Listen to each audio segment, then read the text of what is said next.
Last time we spoke to this man was just, I believe, just a couple of weeks after winning it all, and he was kind enough to call into this show in the first blush of becoming a freshly minted Super Bowl winning head coach and sparking what has been called in the city of Philadelphia the city of champions, with Villanova doing it after them and Philadelphia 76ers going far deep in, and now the Phillies are close to first place. He is Doug Pederson here on the show. How are you, Coach? Hey, Rich, doing well. Thank you for having me on again. And that was a long intro, but I never get old. Never gets old. You know what? I'm just a long-winded guy. There's just so much going on in Philadelphia right now, too. It does seem like you sparked something, don't you think? Well, I would think so. With the success of the football team and everything, and then of course, as you mentioned, Villanova following suit. It's just exciting right now in Philadelphia to be a sports fan, and the Sixers, Flyers both made it to the postseason and had good years, and now the Phillies. I mean, the Phillies are on fire. Had a big win yesterday, and just looking good. I mean, it's just a great time to be a sports fan of Philly. Well, we have noticed that the Phillies' fortunes have changed, Coach, since you fired in a first strike ceremonial first pitch, rocking the old school Halliday as well. I mean, we did notice that. You took notice. Well, I appreciate that. That's probably the most nerve-wracking moment of my life, was throwing that first pitch out. I couldn't say I wasted no time. When they introduced me and the crowd cheered, I reared back and I just threw the ball in there. I wasn't going to think about it. I'm glad I had the Holiday jersey on. It gave me a little momentum, a little juice going out there, and it was a lot of fun. Yeah, you fired it in there. You definitely. Do you have any baseball history at all? Just high school. You know, I grew up playing baseball and really football, and I stopped playing baseball after my senior year of high school. That's about the furthest my baseball career went. Well, I'm watching batting practice now on the TV side of things. You took BP just this week. Did you go yard? Did you take it out? I did not go yard. I think I hit a one hopper to the fence. Okay. Warning track power. We've done this the last couple of seasons since I've been back here, and it's great to take some of the players over there and after we get our work done during the day, and the Phillies are generous enough to let us take some BP on the field and make it a little competition, and we had a good time yesterday. Well, so now comes the turning of the page, right? I mean, would you say that this part now, clearly draft and off-season workout program beginning being one thing, but now OTAs, that's a different story. Would you agree with that? It is. I mean, that's the thing about it, is once you get back on the football field, everything else just goes away, and we focus on 2018. And for me, it was just about, just shuffling the deck and kind of starting over, all the way from installations to, how we practice, meeting times, the whole thing. And, just over turning the page best you can. But I don't want guys to forget. I think you need to remember the journey, obviously, that it took, but it did take a lot of sacrifice, and we lost some good players along the way in that journey. So it's kind of a bittersweet ending, but turn the page, move on, and get ready for 2018. Well, I mean, in terms of what proper note to strike, Coach, who have you reached out to, or who are you using as a sounding board, if at all, to try and figure out what is the right note to strike to make sure that you are reveling in your accomplishment, but making sure that the greed is still there? I fell back on my days in Green Bay as a player, and I remember, when Mike Holmgren was our head coach, and we won the Super Bowl against the Patriots, in Super Bowl 31, and then in 32 we went back and we lost Broncos, and we were heavily favored that year to win, and we probably had a better football team than the year before, there in Green Bay. So, I reached out to Mike Holmgren, quite honestly, and I called him and just I wanted to pick his brain a little bit on, things like, what did he do, structurally different the second year, with the team? Was it a lot of wholesale changes? Was it shake up in the roster? I just wanted to find out. I mean, I went through it as a player, but obviously wanted to find out about it as a coach, and just see if there was anything that I could be doing here to sort of guard against, the chance of guys sort of, reading their press clippings, as they say, and getting a little bigger than what they should. And so Mike was one of the former coaches that I reached out to. Doug Pederson, Eagles head coach here on the Rich Eisen Show. Have you spoken to Carson Wentz about when he does get back out there to chill out with the head first diving and get out of bounds, get down, that sort of thing, Coach? Yeah, we continue to have those conversations. We for the last 2 years we've talked about that kind of stuff, and it's the thing you really love about him. It was the aggressiveness and the eagerness to get as much as he can, but at the same time, you're cringing every time he takes a shot, and so we just got to continue to educate, continue to talk, and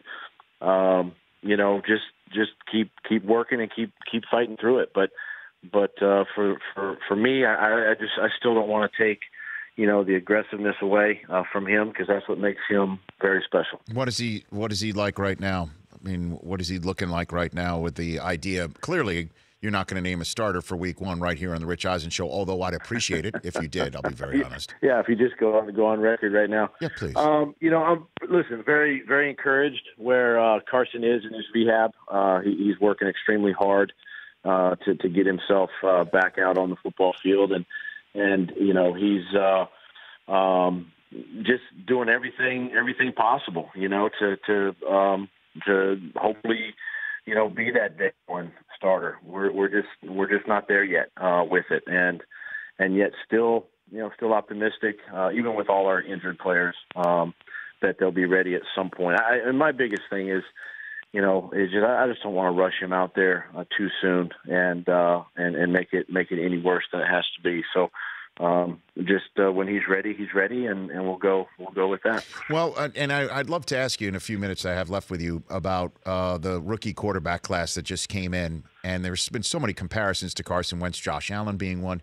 First question, just to maybe give an idea to the fan base here, just how deep you go for a draft. Did you evaluate any quarterbacks this year? Did you get into that at all? We did. I didn't spend as much time with the top tier guys, because they were all guys that were going first, second round, which we knew we weren't going to be in that market, obviously, for a quarterback. But some of the younger those 3, 4, 5 mid-round guys were guys that we felt if we had the opportunity, we could draft one. But we only had 5 draft picks too, so right. It was a little probably far-fetched that we were going to do that, but my evaluation on these guys was not as much, obviously, or as extensive as it was when we were evaluating Carson and Jared Goff and Paxton Lynch and those guys coming out a few years ago. Right. So let me ask you then what I asked Andy Reid on this show just a couple weeks ago, since obviously you know him intimately, and John Dorsey having come from there. Were you surprised that the Dorsey Browns chose Baker Mayfield atop the draft? No, because that was the guy that had targeted. That was the guy that was going to be their fit. Knowing a little bit about John Dorsey, and one thing with Baker Mayfield is he definitely brings a level of excitement. Love his athleticism, his mental toughness, his whole makeup, as a quarterback, and that's what probably attracted Cleveland to him, among other things. And I don't want to speak for them, but those are things that you see on the outside that would definitely draw the attention to somebody like Baker. Well, and then let me finish this line of questioning with this question then, because all of us sitting there on the draft set at the NFL Network, we're like, well, who's got a chance to start this year? And none of us a couple of years ago would have said Carson Wentz on the day of the draft, and that's exactly what ended up happening, right? So you can never tell. Yeah. But so help the fans who are maybe thinking that their rookie quarterback could start. When did that moment for you come to a crystallization that maybe Wentz, it could be the guy for you to start? How did that come about? What did you see? Well, for us, it that ball began rolling back when we had our first rookie minicamp 2 weeks after the draft, when we drafted Carson Wentz, and just saw his eagerness to study, his eagerness to learn, the athleticism, the arm strength, the intelligence, all the things that we saw and kind of knew going into the draft about him, we were seeing it firsthand on the football field. And then, once we got into training camp and some of the throws he made and some of the decisions he's doing with some of the runs that he's making, the scrambles, it's sort of the eyebrow raising, like this kid could be, pretty special at some point. I didn't think it necessarily was going to be our first year, my first year, but then fast forward to the end of training camp, he actually had an injury in training camp that year that sidelined him for 3 games, the last 3 preseason games. And even from that standpoint, we were still very hesitant to say, he's going to be the week 1 starter. But we went to Indianapolis that year and had a preseason game in Indianapolis and put him through an extensive pregame. He wasn't playing in the game, obviously, but we put him through an extensive workout and really came away feeling very comfortable and confident that this at some point possibly he could be our starter, in the first year. And then, of course, a few weeks later, we made the trade with Minnesota. Unfortunate injury with, Teddy Bridgewater. So Sam Bradford went and, made the decision to start Carson. My first year, his first year. And if we were going to take lumps, let's do it together. Let's get him out of the way. Let's learn from each other. If we're going to hopefully be together for several years, let's start it in year 1. Sure. And so that was his decision to go ahead and start him that first year. Okay, it's just good food for thought for teams looking to see if their rookie quarterbacks can grab the reins like that. Just a couple more minutes left with you here, Coach. Doug Pederson, the Eagles.